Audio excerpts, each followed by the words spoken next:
आइए ज्ञान की गंगा में डुबकी लगाएं, अपने अज्ञान को दूर भगा करके ज्ञान को निर्भय बनाएं। आपका इस कार्यक्रम में स्वागत है जिसका नाम है आपके सवाल गुरुदेव के जवाब। सकल दिगंबर जैन समाज मॉडल टाउन दिल्ली की ओर से आचार्य भगवान के चरणों में तेरी बार नमोस्तु नमोस्तु नमोस्तु। जो भव्य आत्माएं यूट्यूब निर्भयवाणी चैनल के माध्यम से इसमें देश विदेश में इसका आनंद ले रहे हैं, उन समस्त भव्य आत्माओं की ओर से गुरुदेव के चरणों में तेरी बार नमोस्तु करते हुए आज का पहला प्रश्न प्रिया जैन, छिपेटी पाठशाला संचालक, अलीगढ़ उत्तर प्रदेश भारत। उनका प्रश्न ये है, कंस अब कौन सी गति में है और आगे चलकर क्या उनकी गति भी रावण की तरह तीर्थंकर योग्य है या अभी भी वे नरक गति में है? और आज दुनिया में जितने भी कंस और रावण पैदा हो रहे हैं तो क्या उनका हाल भी नरक जैसी गति में ही होगा क्या? अलीगढ़ वालों को आशीर्वाद। आज का पहला प्रश्न कंस से संबंधित है। कंस आप सबको पता है कि कंस एक ऐसा व्यक्ति हुआ है जो उग्रसेन का पुत्र था, मंदोदरी के घर में पला बसा। जरासंध के शत्रु को जीत कर जरासंध की कन्या का उन्होंने विवाह को किया और पिता के पूर्व व्यवहार से क्रुद्ध होकर उसे जेल में डाल दिया।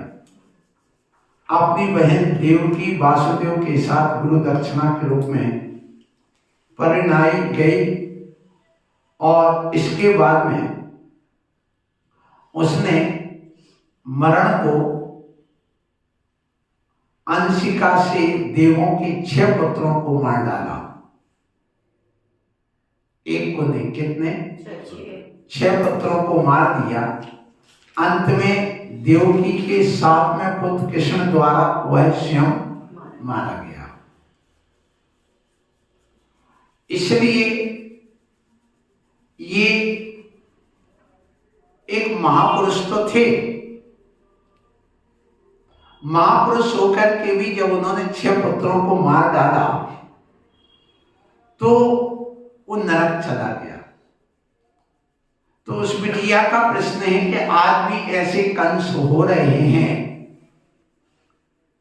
तो क्या ये भी नरक जाएंगे? हाँ, वो भी नरक जाएंगे क्योंकि हिंसा का फल नरक होता है। एक बात तो ये स्पष्ट हो गई।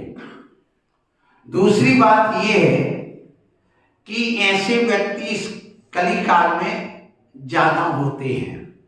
उस समय तो 1-2 व्यक्ति थे तो हाईलाइट हो जाते हैं, और जब एक से हो जाते हैं तो कौन किससे कहे। इसलिए हमारे आगम में लिखा हुआ इस पंचम काल में अधिकांश लोग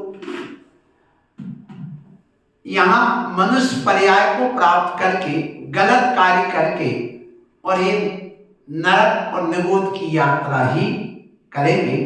तो इस युग में जो कर रहे हैं उनकी गति यही होगी। आशीर्वाद, ऐसे कार्य से वो बचे तो अच्छा हो। अगला प्रश्न लेकर के हमारे बीच में भाई सुरेश जैन बोहरा चेन्नई से हैं। उनका प्रश्न ये है, जैन धर्मानुसार अभक्ष पदार्थ कौन कौन से हैं? क्या बीज युक्त सब्जियां और फल भी अभक्ष है? कृपया समाधान करिए। बोहरा जी चेन्नई से हैं, आशीर्वाद। आपका प्रश्न है भक्ष और अभक्ष। अभक्ष पदार्थ कौन कौन से हैं? हमारे जैन दर्शन में इतना ही कहा कि मोक्ष मार्ग में अंतरंग परिणामों का महत्व होता है, लेकिन उन अंतरंग शुभ परिणामों में, विशुद्ध परिणामों में हमारा खान रखा गया है। तो देखिए, हमारे आचार्यों ने कहा जिसमें अनंत कायिक जीवों की हिंसा होती हो वो सारे पदार्थ अभक्ष हैं। जिसमें त्रस्त जीवों की हिंसा होती है वो सारे पदार्थ अभक्ष हैं। जैसे मांस है, मदिरा है, मधु है, नवनीत है, कंद मूल फल पुष्प पत्ते, ये तक भी हमारे यहां भक्ष बता दिए। अब इसके अलावा देखिए बासी जो बनी रहती, बासी का मर्यादा से अधिक हो गई। जैसे कि रोटी की मर्यादा हमारी जो बताई गई आगम में 6 घंटे की, मुनियों को आहार देने के लिए रोटी की मर्यादा 6 घंटे, पुड़ी की 12 घंटे, और जो आपके जिसमें पानी नहीं मिला ऐसी सूखी 24 घंटे। ऐसी मर्यादाएं अलग अलग ढंग से बताई गई। और उनका भी यदि उल्लंघन हो जाए, जैसे बासी हो जाए, चलित रस हो जाए, और जो स्वास्थ्य के लिए बाधक है जिसमें त्रसजीव पड़ जाए, ऐसी कोई भी खाद्य वस्तु है अथवा दही के साथ में मट्ठा छाछ के साथ में दूधल अन्य दाल वगैरह जो 2 दल वाले अनाज हैं उनको भी खाना, ये सब अभक्ष हमारे जैन दर्शन में कहा है। और इस अभक्ष को हमें नहीं लेना चाहिए। और ऐसे अभक्षों की संख्या मूलतः बहुत कुछ हो सकती है, परंतु यहाँ पर अभक्ष में इतना ही कह दिया गया कि द्रव्य क्षेत्र काल की परिस्थिति बस भी कुछ है जो स्वास्थ्य वर्धक नहीं हो, ऐसे भी पदार्थ अभक्ष हो जाते हैं। और ऐसे 22 अभक्ष भी हमारे यहाँ पर कहे गए हैं। मध्यमास नवनीत तो है ही, चर्म के संपर्क में आया हुआ पदार्थ भी अभक्ष हो जाता है, चलित पदार्थ भी अभक्ष हो जाता है, और दुष्पक्व भी अभक्ष हो जाता है, बासी वस्तु भी अभक्ष हो जाती है, रात्रि में भोजन भी अभक्ष हो जाता है जैन दर्शन के अनुसार। तो और इसके अनुसार जो अपने यहाँ पर दूध जो है मर्यादित है, गर्म कर लिया तो ठीक है, नहीं तो वो भी अभक्ष हो जाता है। ऐसे चारों अनाजों, फलों, रसों, सब्जियां एक समय सीमा तक भक्ष होती है। उसके बाद में यदि समय सीमा पूर्ण हो जाए और उसमें त्रसजीव पड़ जाए तो वह भी अभक्ष हो जाती है।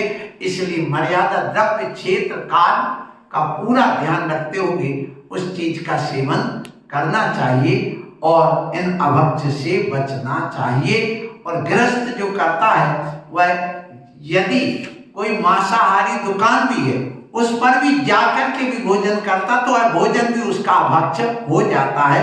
आज के बच्चे इस पर ध्यान नहीं दे रहे हैं, पर उनको देना चाहिए। आशीष हमारे बीच में उपस्थित हो रहे हैं ऑनलाइन प्रश्न अनिल जैन, एतमानपुर, आगरा, उत्तर प्रदेश, भारत। उनका प्रश्न ये है, जाप कौन से तरीके से श्रेष्ठ है? जाप कौन से तरीके से श्रेष्ठ है, हाथ से या माला से? अगर हाथ से है तो किस तरह लगाएं? अच्छी बात। माला जाप मंत्र करते हैं, सबसे पहले तो जिसमें विशुद्धि और मन की एकाग्रता बनती हो वह माला श्रेष्ठ होती है। चाहे आप हाथ से दें या रत्नों की से दें या धातु की, सोने चांदी आदि से माला दें, लेकिन सबसे पहले अपन को यही ध्यान रखना है कि माला जब भी करने बैठो तो अपना जो जाप करने के, कायोत्सर्ग करने के 32 दोष होते हैं, 10 मन के, 10 वचन के और 12 काय के। इन दोषों से रहित होना चाहिए। और जो माला से जाप देते हैं वह माला भी सभी प्रकार के दोषों से रहित होना चाहिए। जैसे उसके जो मोती होते हैं, दाने होते हैं माला के, वे टूटे ना हो, जोड़युक्त ना हो, धारी रेशेदारी डिजाइन वाले ना हो, चिकने हो, ठोस हो, ओले ना हो, चोंचदार ना हो, चपटे ना हो, लंबे ना हो, गोल ही हो। इतनी सारी जो स्थिति बताएंगे उसमें भी आभाही ना हो, वह प्लास्टिक वगैरह के ना हो, कांच की ना हो। तो इन सबको देख करके कहें सबसे अच्छा ये अपनी उंगलियों से कर लो तो सारे विकल्प जालों से दूर। और यदि करना ही है तो तम धातु, सोना चांदी होती है, उसकी माला से कर सकते हैं, अथवा रत्न होते हैं उनको से कर सकते हैं, अथवा धागे की माला आपको और अच्छी है। कोई बात नहीं, ये सब खो जाने का डर रहता है और तुम्हारी राशि पर सूट करती कि नहीं करती, इसलिए धागे की माला, चंदन की लकड़ी जो आती उससे बनी हुई उन मोतियों की धागा से, उस माला से भी जाप कर सकते हैं। आशीर्वाद। श्रीमती मनीषा जैन, मॉडल टाउन दिल्ली, भारत से हैं। उनका प्रश्न यहाँ पर आ रहा है, अपना प्रश्न लेकर के उपस्थित हो रही हैं। इसके बाद कहाँ पर खड़ी है? और आ जाइए आप। श्रीमती मनीषा जैन, मॉडल टाउन, आए, आकर के अपना प्रश्न करें और आप लोग प्रश्न सुनिए। उसके बाद महाराज, मेरा ये था, सुबह आपने स्वाध्याय में हमें बताया था कि उपादेय है और एक आपने बोला कि भव्यता। अब मुझे नहीं समझ में आ रहा, मैंने ये एग्जाम्पल स्त्री वाला समझ लिया, दाल का समझ लिया, अपने पे कैसे घटित किया जाएगा कि क्या मेरे पादार शक्ति है या भव्यता है, वो अपने पे या इन जनरल? मेरे को खाली अपने के लिए क्या क्या फर्क क्या है इन दोनों में, ये थोड़ा कंफ्यूज हो जाती है। एक अमीर आदमी और गरीब आदमी में फर्क क्या है? तो फर्क स्पष्ट समझ में आता है। यदि कोई गरीब आदमी था और अमीर बन गया है तो उस अमीर आदमी का भोजन की थाली अलग होगी, उसके पहनावा अलग होगी, बात करने का लहजा अलग होगा, उसके मकान, गाड़ी आदि सब अलग होगी। और जो गरीब होगा उसके वस्त्र अलग होंगे, उसके बात करने की टोन अलग होगी, उसके खान पान की जो थाली होगी वो अलग होगी। इसी प्रकार से जो सम्यक दृष्टि है, भव्य है, भवितव्यता से युक्त है, उसके आचार विचार में जरूर अंतर होगा। एक ध्यान रखना, जैसे भव्य जीव यदि है, भवितव्यता से युक्त सम्यक दृष्टि जीव है, तो वह कभी अभक्ष खाने का सोचेगा भी नहीं। वह कहेगा नहीं, ये हमारे सेवन के योग्य वस्तु नहीं है। फिर इसके अलावा यदि वह भव्य है, सम्यक दृष्टि है, तो उसकी चर्या में सुबह से उठ करके वो देव शास्त्र गुरु के प्रति अपना श्रद्धा भाव व्यक्त करेगा और उसको ये लगता है कहीं मैं अभव्य तो नहीं। ये भी भव्य के अंदर ही ये प्रश्न आता है, अभव्य के अंदर ये बात नहीं आती। जैसे आपको लग रहा है कि कहीं में अभव्य तो नहीं, ऐसा प्रश्न कौन करता है? भव्य ही करता। अभव्य को ये चिंता नहीं होती कि मैं अभव्य तो नहीं कहीं।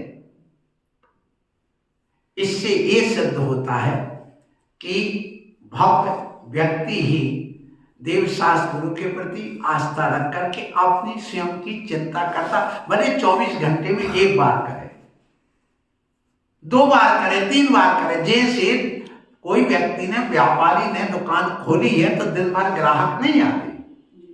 सुबह से बैठा, 2 बजे पहला ग्राहक आया, 10-20 हजार का माल ले गया, फिर बैठा, शाम को 5 बजे फिर एक ग्राहक आ गया, फिर 7 बजे से 8 बजे तक 4-6 ग्राहक आ गए, बस उसका काम हो गया। इसी प्रकार से भव्य जीव है, यदि पूजा करते करते भी उसके परिणाम आ गए, बस उसका काम हो गया। स्वाध्याय करते करते आ गया, बस हो गया। आहार देते देते धन्य है महाराज, मेरे अंदर भी ऐसी परिणति आ जाए, मेरे अंदर भी ये भाव आ जाए, मैं भी मुनि बन करके, वैसा अरहंत बन करके मैं भी सिद्ध अवस्था को प्राप्त करूं। ऐसी यदि परिणति आ जाती, उसका काम हो गया। बस इतना ही उसके अंदर पता चलता है और स्वयं को संवेदन भी होता है, जिसको आगम में स्वासंवेदन प्रत्यक्ष कहा है। क्योंकि खुद से और खुदा से कोई छुपती नहीं है बात, और पाप और पारा कभी बचता नहीं है। इसलिए अपन को स्वयं उसका संवेदन होता है। दोनों में उपादान और भवितव्यता में डिफरेंस क्या है? हाँ, प्रश्न ये है उपादान और भवितव्यता में। देखिए, उपादान सबके अंदर है, लेकिन भवितव्यता जहां है, नहीं, उनके ऊपर गणित करके बताइए। सुनिए, जहां पर भवितव्यता है वो प्रकट होती है, और भवितव्यता नहीं होती। भवितम योग्यम भव्यम, जिसमें होने की, प्रकट होने की, कार्य रूप में ढलने की शक्ति है, उसका नाम क्या? भवितव्यता। और जिसमें नहीं है वो नहीं। अब देखिए, अब आप कह रहे हैं इनके संबंध में कि इनके अंदर कैसे भवितव्यता ढलने की। आप सुबह से उठते आपको भगवान का स्मरण आता है? आता है। आपको ऐसा लगता है कि चलो मैं देव शास्त्र का भक्त हूँ, बिना दर्शन के पूजन के हम आहार नहीं करेंगे। कोई मुनि महाराज आते ही आपको लगता मैं आहार दे लूं, आपको लगता कि मैं भी उनके प्रवचन सुन लूं, तो यही तो अपने जीवन में घटित हो रही है बात। वो तुम कितना प्रेरणा दे रहा, हमारा बेटा नहीं आ रहा, बेटी नहीं आ रहा, आप महाराज उनको समझाओ, वो क्यों नहीं आ रहा है, आप इनको थोड़े रुक जाओ हमारे चौके में, उनको उपदेश दो। तो उनके अंदर जो भाव नहीं आ रहा है, लाख निमित्त मिलाने के बाद, प्रेरणा देने के बाद भी जो उसके अंदर परिणति नहीं हो रही, इसका मतलब उसके अंदर भवितव्यता नहीं, ये सिद्ध होता है। बस इतना है। आशीर्वाद। आज का कार्यक्रम यहीं पर समाप्त हो रहा है। कल फिर उपस्थित होंगे नए प्रश्नों के साथ।